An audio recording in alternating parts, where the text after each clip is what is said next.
In this TA Tech tip, we are going to introduce DTC300 and DTC25, which are guarded heat flow meters that measure thermal conductivity of materials directly.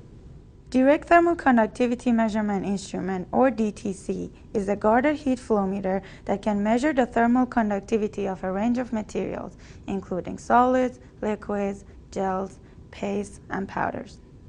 As you can see in this slide, the sample has the thickness of delta L, and there is a temperature gradient of 30 degrees centigrade applied to it.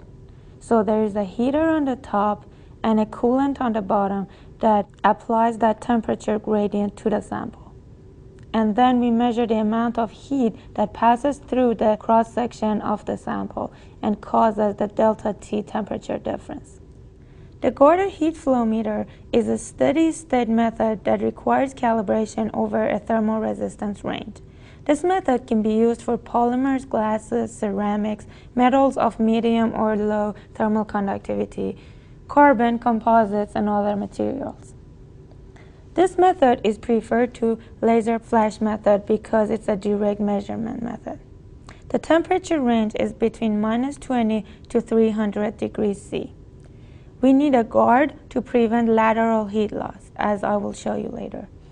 And the limitations of this method are the interface resistance between the specimen and the instrument that we can overcome by applying thermal compound, and the available thickness of the sample. The thickness can be anywhere between a few mils to 1 inch, and this really depends on the type of material that we're using. In this slide, you can see the guards that prevent lateral heat loss as the heat flows from the top plate to the bottom, and you can see where the heat is measured.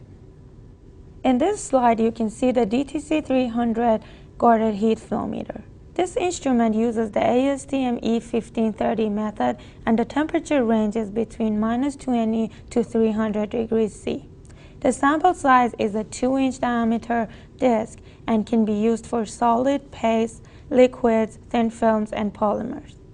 You can change the clamping force that is applied to the sample, and you can also adjust the thickness stopper that is used for compressible samples. This instrument can be connected to a computer and can measure thermal conductivities of between 0.1 to 20 watts per meter Kelvin. In this slide, you can see the DTC300 stack through the guard, and the red part is the sample. This picture shows the DTC25 thermal conductivity meter. This instrument works the exact same way as DTC300, but only operates at room temperature. It can also be used for solids, paste, liquids, and thin films, and measures the same range of thermal conductivity.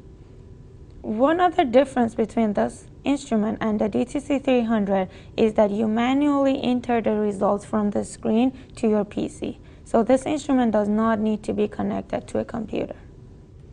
In this slide, you can see the thermal conductivity results from room temperature to 300 degrees C for Vespel standard sample.